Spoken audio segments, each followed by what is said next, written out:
We are live now. Okay, all right. So again, good afternoon, and thank you all for joining us, especially Durain Kirkmeyer. It's been a minute since we've seen you. Really glad that you could come and explain to us this magnificent matrix, I guess we'll call it, related to Comp Plan 2034. I regret that we did not let Tom Argus know much further in advance because he's the one who sort of initiated our sort of coming after being able to see this. We did get a preview a few months ago, but wanted to have the ability to be presented that since we're very concerned about how we engage with, connect with the plan, and maintain our ownership and responsibility for it. So if you would guide us through what we have in front of on hand, I'd appreciate it. Thanks, President Scott. And I'm also here with Kevin Kelly, my colleague, Hi, to help me with this. So yeah, I did talk to Tom Argus about this several months ago. He was reaching out on your behalf and wondering if there was such a thing. And I was, of course we had it already. And, in the comprehensive plan, we made a commitment to this biennial reporting, formal reporting. There's informal reporting going on all the time, but formal report out to council and to the community on the progress for implementation of Rochester 2034. So as soon as it was officially adopted and we were moving forward with it, I knew that we were going to have something in place to help us track progress, because we can't be, at the 2-year mark and suddenly trying to find out where we are with everything. So we set up this matrix, which we'll demonstrate in a minute. And it was really set up as a worksheet for us in planning, to give us a place when we find out where things are, or we're here, or we're in a meeting, or we're involved, or where there's a press release, we can note that in this worksheet. And then it became clear really fast that there's a lot more going on than the 4 of us are involved in. So just recently we set up an internal group of owners, so to speak, of data owners that have editing privileges to this spreadsheet. So they're helping us keep it up to date. And I'll just start out first saying that this is a Smartsheet platform. And the reason we're using the Smartsheet is it gives us a lot of flexibility in terms of collapsing and expanding the documents, since there's so many rows we're talking about here. There's so many strategies, but it also gives us the benefit of being able to share it across departments. So, and both viewing privileges and editing privileges. So there's some control involved with that, and some privileges, across the departments. And that really is helpful for us, so we don't have to be the only group that's updating it. There should be ownership across departments. And I do want to say that I appreciate that council's interested in this. I appreciate that you are taking ownership of the comprehensive plan. You're obviously key partners in this. So I was thrilled to even get the request that you were interested in knowing more about this. So the one thing I do, I want to, when I talk to my partners in other departments about this Smartsheet, I don't intend it to be like an accountability tool. This is really a work tool for us, just to be able to stay abreast of what's going on, so that when we are ready to do our report out, that we're prepared and we're as up to date as possible. And one of the things that I've learned in trying to further and implement this matrix is that things are moving so fast that the information being put in it is like becoming outdated, almost immediately. So it's really hard. I'm just going to be honest with you. It's hard to keep this, to implement this matrix. And we're bringing on some more partners in the future to help implement or to update the chart in some other areas. But we've got about, 8 or 10 people right now that are keeping their eye on it. So That's the background of why we have this tool. And so I am going to let Kevin kind of run through it with you. And he's got another display or slide that we want to show you that kind of helps you with understand the hierarchy of the goals and the strategies and so forth. So Kevin, I'm going to turn it over to you. Do you have screen share privileges? Yes, I think I do. Okay. Sure. Thanks, Doreen, and thank you, President Scott, and all council members that were able to join us today. So we want to walk through the matrix, and hopefully it's not as confusing as the Matrix movies. And you'll be able to, it is a lot of information, but hopefully we've organized it in a way that you'll be able to digest it and navigate it. And but before I actually show the matrix, as Doreen said, I have sort of a graphic that I wanted to share because there's some sort of comprehensive plan lingo about the way the document is structured. And I just want to do just a really quick refresher of the terms that we're using so that when we look at the matrix, you'll know what those terms mean. So just a second here, I will share my screen. So while you're getting your screen shared, I'll just fill the space here with, if council wants to get viewing privileges of the spreadsheet, we are able to do that. Just let Josanne know that you want viewing privileges of the implementation matrix, and we can make that happen. Okay, so obviously we've got the Rochester 2034 is the plan, and we've developed this this sort of branding for it about the implementation of Rochester 2034, which is we're calling Rochester 2034 moving forward. So we hope that you'll start to see that logo around more often, and we certainly can give it to you folks for you to attach to things as anybody is working on any element of this plan. We really want to promote this kind of brand of making this plan a reality and getting it off the shelf. So within the plan, there is this page that shows kind of the breakdown of the different elements of the plan. And this is that refresher that I mentioned and sort of the hierarchy of the different plan elements. So you start at the top very broadly, and as you move to the bottom of this, you get more drilled down and more specific. So the plan obviously starts with a vision statement, and then we have these sort of overarching guiding principles that get into policies and placemaking, that sort of thing, that are like almost like lenses. Like everything we do, we should be looking through these lenses, whether it's part of the plan or not. They're just sort of these overarching principles. But then we get into, this is a little bit more about what we're going to talk about today with the matrix.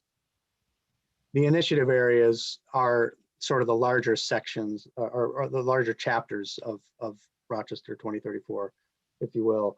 So there's 6 of those. And then within each initiative area, then it gets divided up further into sections.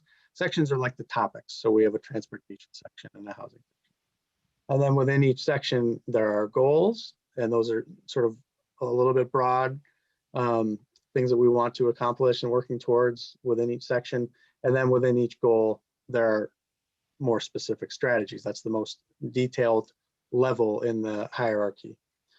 So these are the elements that we're going to be looking at in this matrix to see how they relate to each other, show how you can navigate through them and follow how, their status, how well we're doing with them. So let me pull up that matrix now. I think I might need to stop my share and start it up again. No, you had it, Kevin. Oh, I did. Okay, sorry. Yep. I didn't see that wonderful green bar. Yeah. But you're seeing it now? Yep. So, I mean, Doreen mentioned this is a smart sheet is the technical platform, but really this is a glorified spreadsheet, Excel spreadsheet with a lot more functionality than a typical spreadsheet. And it's put into an online sort of cloud platform so that other people can access it. So really what this is about is collapsing and uncollapsing levels of the plan. And so I'll walk you through a few examples, and that will show you all the different elements of the plan, the different strategies that we have. And then the columns to the right, I'll show you examples, are where we're tracking things and where people are inputting their progress on a particular item. So it's really about these little plus buttons here, plus and minus buttons. So to uncollapse or I should say expand or collapse those. So we have these initiative areas, which are the chapters, and you expand that. And in initiative area 2, it's really only one section. That's the placemaking plan. So you expand that. And this is, now we're at the goal level. These are the 7 goals of the placemaking plan. And I'll spare you from reading them all. But to give you an example, if you want to drill deeper, we'll look at PEMP1, or the first goal for the placemaking plan. And this is one of the biggest efforts that's coming out of the comprehensive plan, and that is the creation of a new zoning code and zoning map. So that is strategy PMP 1A, the first strategy within that goal, to update the zoning code regulations and map to reflect the vision expressed in the character areas of the placemaking plan. So that's how you kind of drill down to that level, and then you can collapse them to sort of back out of it, or just leave it open, whatever you like. But you'll see here, when it comes to how we're tracking it, we have a status update column and some notes. We have a column for the department or the office that's responsible, and a lot of times that's multiple groups. We have contact persons listed, and most of this information is filled in for strategies that are underway, and a few more. But there's some strategies that, they're just very ambitious, they're down the road, and we haven't fully filled those columns out yet for those, because we haven't gotten there yet. But for the ones that we are underway, we're including a lot of information on the status there. So that's the zoning code update as an example. Here's another example I'll give you within that same goal. PMP 1E says, incorporate the findings of the 2018 citywide housing market study into land use planning and housing investment decisions. So we've made some steps in that regard, including referencing the housing market study language in some of our affordable housing RFPs and some of the real estate processes. So we've made some progress on that. So you can kind of check in, see how that's going.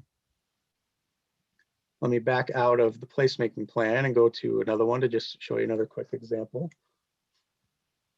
So within Initiative Area 4, Sustaining Green and Active Systems, we have a section on climate change, mitigation, and adaptation. And here we're making a lot of progress.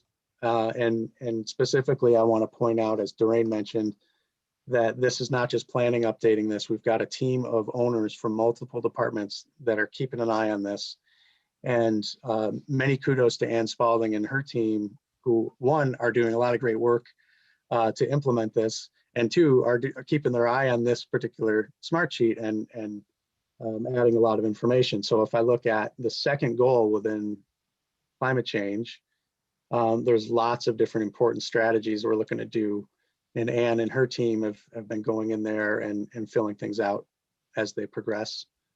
And I won't go into the details of any specific one, because this is more about the functionality of the smart sheet as opposed to getting into the weeds on any particular strategy. But you can see there's a decent amount of progress being made on some of the things that she's working on. Similar, you'll see here in this third goal for climate change and the updates that she's making there. So again, you hit the minus sign to sort of back out of it and collapse it, and back up to the section level if you want. But if you wanted to fully expand the entire thing, you could see here we're close to about 700 rows, which indicates just how much information is in here and just how many strategies that we're looking to implement over time. And of course, that's 500 plus strategies is impossible for any city to take on. So we're working on ways to figure out how to prioritize those things, how to collaborate with other partners that can take charge on certain things. So that's a process that's underway and under development. So I just want to jump in here, Kevin. Sure.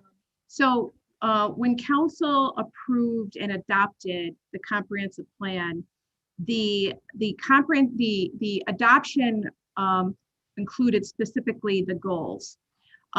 Principles, goals, placemaking plan. So officially adopted into code are the goal levels. As Kevin has shown, there's the goals are so there's 3 in the arts and culture. And then the strategies were not adopted. They're part of the plan, but they're not officially adopted. And that's really because the strategy is is drilled a little deep for code. but also it gives us some flexibility around those strategies so that they can evolve as things, as time goes on. And that evolution of some of those strategies would be something I would want to reflect in that 2-year plan, the plan every 2 years we're talking about, the report every 2 years. So there are some goals where we are actually doing work to meet that goal or to achieve that goal that is not reflected right now in a strategy. So that's going to happen, right? A 15-year plan has got to be flexible and nimble. And so the strategies are changing now and then. And if we can actually, we're adding strategies. If we're doing something that's not reflected in the plan that does achieve a goal, we're going to add that strategy, and then we'll talk about that in the 2-year plan. So that is one of the things that this sheet is doing for us. It's helping us track other ways we're reaching the goal that may not have been captured at the time that we wrote this. So that keeps our plan relevant. And I think that's real important. But Doreen, isn't that a bit problematic though? You said if we're doing efforts that are not reflected in the plan, we'll write it in as a strategy. But isn't the idea that the plan should be able to guide those efforts? Yeah. Otherwise, and it totally is at the goal level and at the strategy level. But we don't want to downplay the fact that the goals are driving what we're doing. So if we're reaching that goal by doing something that maybe we didn't anticipate, we want to capture that because we are catching the goal that is driving what we do. Yeah. So, our response to the pandemic is a prime example where nobody saw that coming, right? But what do we do about it? How do we react to it? So there's been many, many ways that we've reacted and really tried to help the community. And one of those ways was to develop the website called jumpstartingrock.com. And that's sort of a clearinghouse for a lot of different ways that the city is investing. And so that's the implementation of Jumpstarting Rock is not really a goal. I think that falls at sort of the strategy level. So that's something that we would probably add to this list. And we could find some goals where that's pretty consistent with those goals. It's just something we didn't see coming, but took on as a response to what was happening. Well, and I would go farther than that too, is when Jumpstarting Rock came up, the comprehensive plan was a guiding document for even the response. And so we put in there, we broke that Jumpstarting Rock plan into 3 categories. It was response, recovery, and resiliency. And the resiliency section of the plan, which is just a website, but is all these goals in the comprehensive plan that relate specifically to how can we build resiliency against a future pandemic. And this is about health access and, and even, the need for people to be outside, all those goals and strategies that relate to bolstering our outdoor activities and outdoor access. So all those things were brought into the resiliency plan for the Jumpstarting Rock. So we are using it for things that were not anticipated, and it is driving those things. So this is really, thank you, Kevin.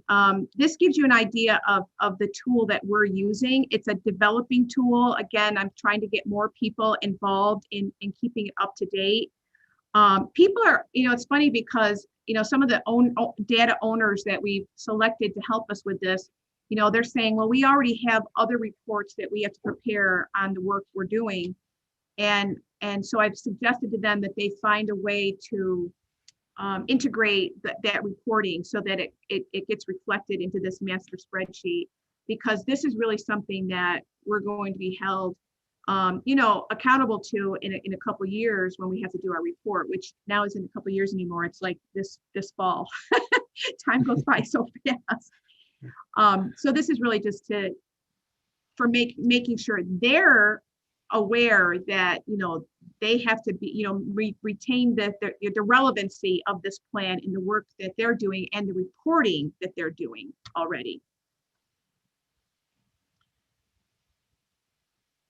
I wanted to just highlight for folk, just for context sake, that one of the reasons that this is so important for me and in terms of keeping an eye on it is that I recall that when we started working on 2010, Renaissance 2010 plan, the discussion around the last comprehensive plan, it was like it had been developed, I don't even know how many years ago, and people didn't even know what it was, where it was, what was in it. So it was just sort of like dead someplace. And beginning to work on 2010 it generated a lot of energy, excitement, and a lot of really good work. So that these plans can be very important.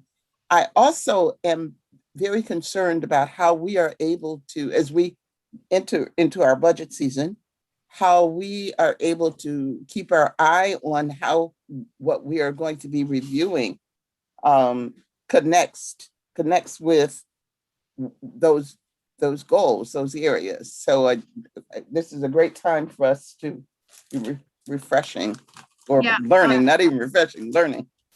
So President Scott, I very much appreciate that, because I have also I've been in City Hall now for 32 years, and I've seen the same thing you're talking about. So a couple of things, being in the plan, I was 7 years in planning and then transferred over to 17 years in zoning, and then I'm back in planning. And zoning is such an important implementation tool of a comprehensive plan. And so I got to be on the implementation side of things. And then when I moved up to DES for 3 years, I was also on the implementation side of things. And so I have a real sense of that implementation, and also a real awareness of the importance of having this overarching direction. In 2003, I helped rewrite a zoning code and a zoning map without the help of a comprehensive plan that included a land use plan. And we were flailing out there, trying to do the best we could without that overarching document. So being in the implementation field and experiencing those things really are what's driving my focus on implementation. Thus the logo, because I want people to, when they generate reports, when they generate websites, I want them to pull in this implementation logo, because it will tie it to the comprehensive plan. And thus the matrix, the meetings that we're having internally to foster interest in these strategies and goals, and really trying and foster. I'm even having meetings with outside organizations to try to foster interest and partnership in achieving some of our strategies. So implementation is truly a driving force for me as well. So I just, I want you to know that I feel your pain on some of that stuff, and I appreciate that. Then the second thing I wanted to say is, KPIs have always been a source of frustration for staff over the years, because so often you are trying to fit a square peg into a round hole, or whatever it is. Because these KPIs were being held year after over years, and things were changing, but the KPIs weren't changing. And, you were trying to make numbers out of things that were, not necessarily quantitative, but qualitative. Anyway, I was really impressed to see the KPIs evolving for the budget so that they tie back to the goals of the comprehensive plan. That seems to me like, it may not seem like a huge leap to people who are new to city government, but I recognize that it's huge when you see, us redoing our KPIs to tie to an overarching document, a comprehensive plan. That is just, I think, a great forward step, and I know that will help you, President Scott, in your interest in tying the budget to the comprehensive plan. Right. Wonderful. Yeah, another tool that we're trying to find different ways to just help everybody out in City Hall and the community on just to keep an eye on this and help them understand how it ties to the work that they're doing. So I'll share this, and maybe you've already seen this, but I just want to share another tool that we produced last year. That's just sort of a cheat sheet, if you will, of what's in the comprehensive plan. And I think it's hanging up in City Hall in a few places, but it's like a 2-page handout that summarizes what was adopted. So the 2034 planning framework. So it starts with the principles, the policy principles and the placemaking principles, and lists those out. And then below that, it lists every one of the goals that's in the plan, organized according to the section that it's in, placemaking or housing or what have you, and then lists them all there. So you can use it as a checklist when you're going through a project, or just a cheat sheet to remind you what are the main things we're trying to focus on. So we could certainly provide this to you if you don't already have it, but I think it's helpful for folks to have, at their desk, up on the wall in the division, that sort of thing. Yeah, we, after the comprehensive plan was adopted, planning hosted some lunch and learns and some meetings with staff to make sure they were familiar with the plan, and specifically, I mean, they should be obviously, but we want to just kind of drive it home a little more. Now it's adopted, so this is real important stuff. And so we prepared that document that Kevin is just showed you, and people were really excited to have that. It was kind of like a little checklist, and they could take it back to their office and always have it there, so they could be constantly cognizant of what they're doing specifically in terms of a project or a program and how it relates to particular goals. So that was a really handy tool. Would you send that over to Conda, please, so that we can get it out to everybody? I think I've seen it, but it would be a great thing to get it out again. And I want kind of a larger size that we could. Yep. But, yeah, it's in I think they included it in the budget last year, but yeah, if you could have it so it's hanging up in your office, that'd be great. Yeah. Yeah, we designed it to be like a, just an 11 by 17 kind of thing. So it's okay. sizable and catches your eye, and you can refer to it easily. Yep. Great. All right. Are there any, welcome, Mr. Argus. We're so glad you're able to make it. Hey, Tom. Are there any questions that you all have? Tom, you're on mute. You're on mute. I'm going to buy that t-shirt. The t-shirt? A t-shirt that says, I'm on mute.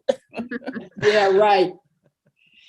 I think the big question, as we went through with council on its role, its oversight role in this whole thing, is and with respect to the public, there, as you know, Doreen, there's so much here. And I can see when people look at it, even though there's been so much work, I mean, so wonderful work on this, it's easy for people just to glass over. And I know you find this all the time. The question is, how can, for council anyway, and possibly the public, what kind of easy to look document, cheat sheet, is to say, here's what we said, what we're going to do. Here's our timeline for it. And where are we in that? So that as we're going through the next number of years, we can literally check off things so people can see the checks, Yeah. And that we can at some point declare victory and have a big party or something like that. I know your staff is working on this. We've seen the beginning of Right. that, and I'm sorry I got in here later. Maybe you had that, but Yep. Did you go over something like that? Okay. Yeah. Yeah. No, we went over the matrix, the implementation matrix, and how it can collapse down so it becomes a little more a little easier to digest. You don't have to look at everything at one time. You can look at specific sections at a time. Yeah. And I think, Tom, what you're looking for might be something that we can create as part of our 2-year report. So we can do something like that, and we'll start thinking about it now, but it's part of the 2-year report, like something that maybe digests a little bit what's been accomplished. The thing is, it's a 15-year plan. That's a long time. So there's things spread across, and there's going to be a lot of strategies we haven't started yet. And there were some things we put in there that were really, they were really, things we didn't anticipate would happen for a long time. So, And there, we put in things there that were already, starting, but, you want to make sure that you recognize what's happening now. So there are things that are low hanging fruit that are going to be accomplished pretty quickly, and some things that are going to be way out. And so how can we pull out those things that are pretty current? And I think we can do that as part of the 2-year plan, and talk about what's kind of been accomplished.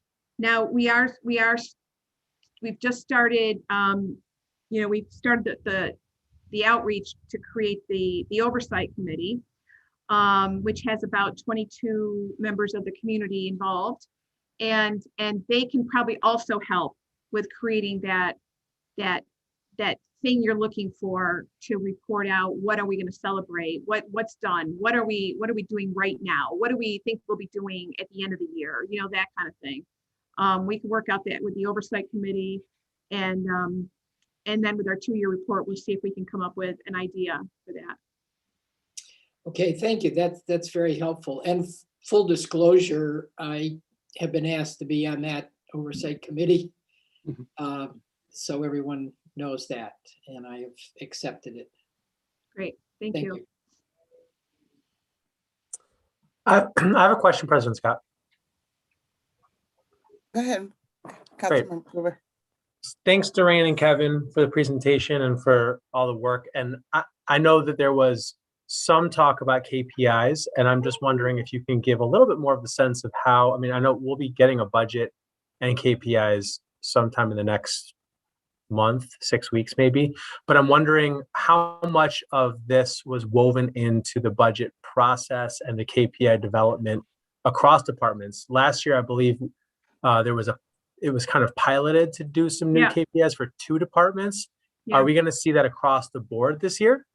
I think it's incremental. So we did NBD in the mayor's office last year, and DRIS is this year, and there may be others this year.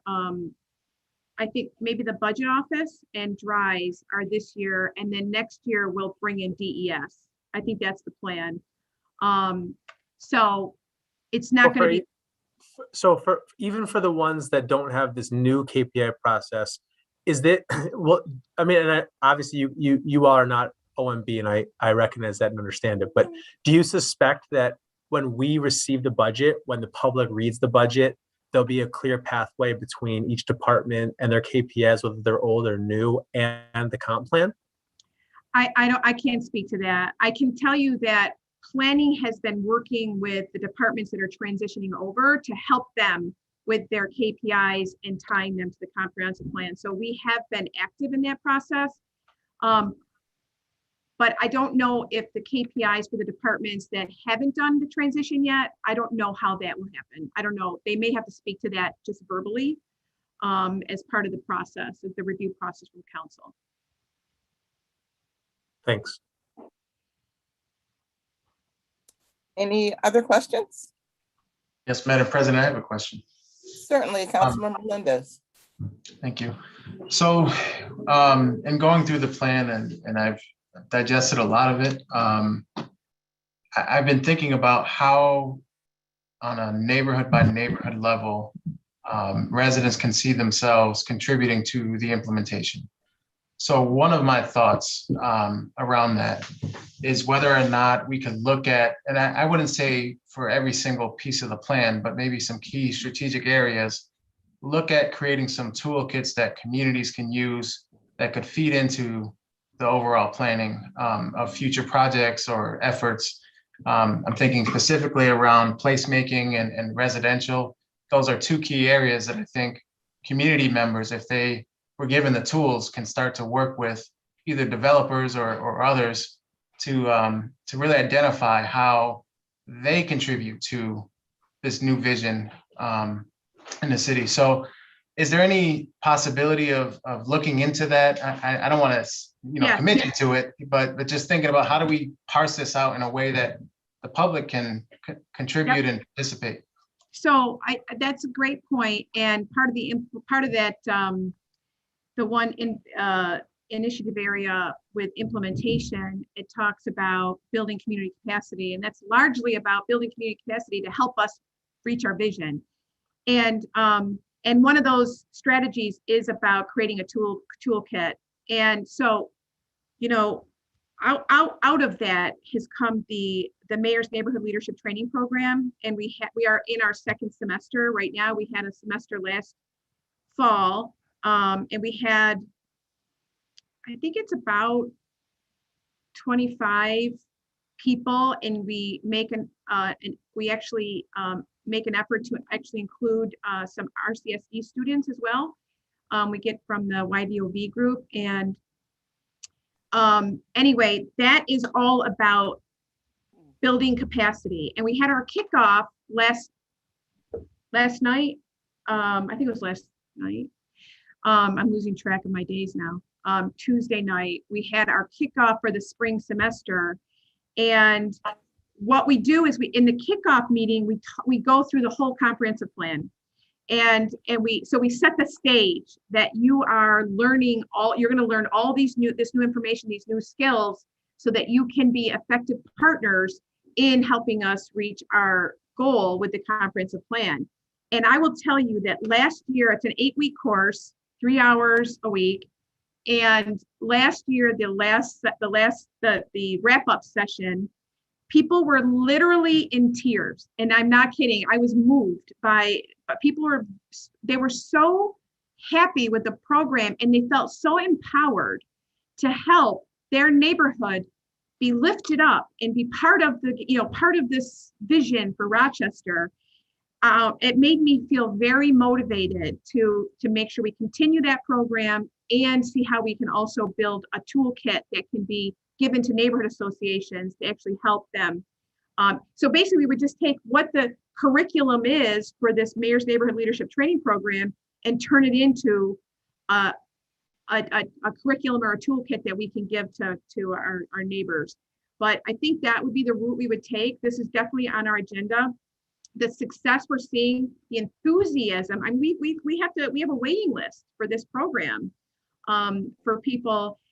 They're so excited. We teach them about the comprehensive plan. We teach them about how to be effective in the zoning process. We teach them all about our online tools. We teach them about the budget process. You know, how to interface with city council.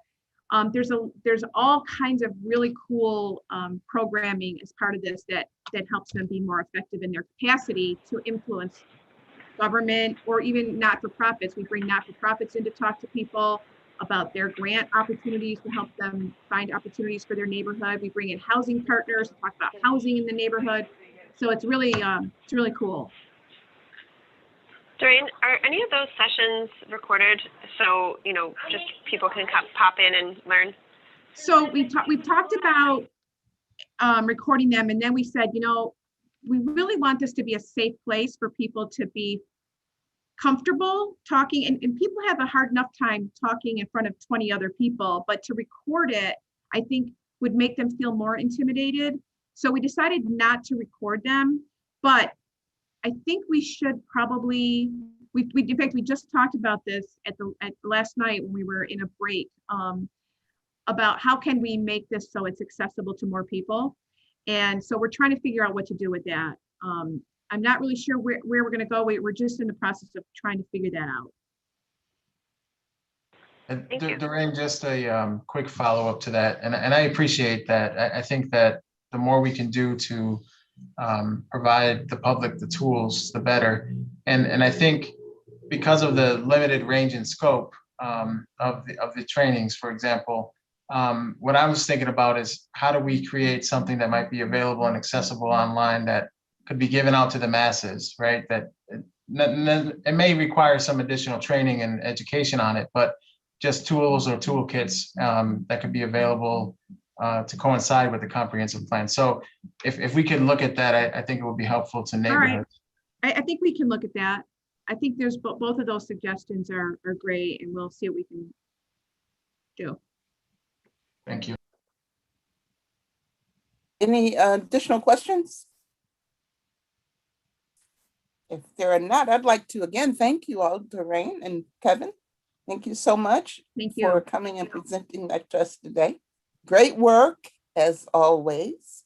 We look forward to getting that document, and we look forward to staying connected and utilizing the comp plan for the purposes for which it is intended. Great, thank you. Councilmember Artis, you have any words of wisdom before we depart? Councilmember Artis, Commissioner, I should say. But just plain on old mute. time. You're on mute. Okay, I'm gonna get you that T-shirt, Loretta. Thank you. I said I was just promoted without going through an election. That's pretty good. No, the only thing I can report is that I've been having some back and forth with Linda Kingsley, and remember, we have a lot of other things we're working on. And Yes. the next one is the handbook or manual Yes, for city Councilmembers. council. And you all have been taking a lot of her time. So I don't get that time that you've been taking. But now she's finally getting freed up. So I just got today, I had done a review, and I had written up a lot of stuff, and then she took a look at it. I'm gonna look at what she has, and I think maybe Loretta and Mitch and I could get together again, look at it again, and then send it on to council as you wish. But that's coming Right. in the next week. That's good news. Yeah. That's good news.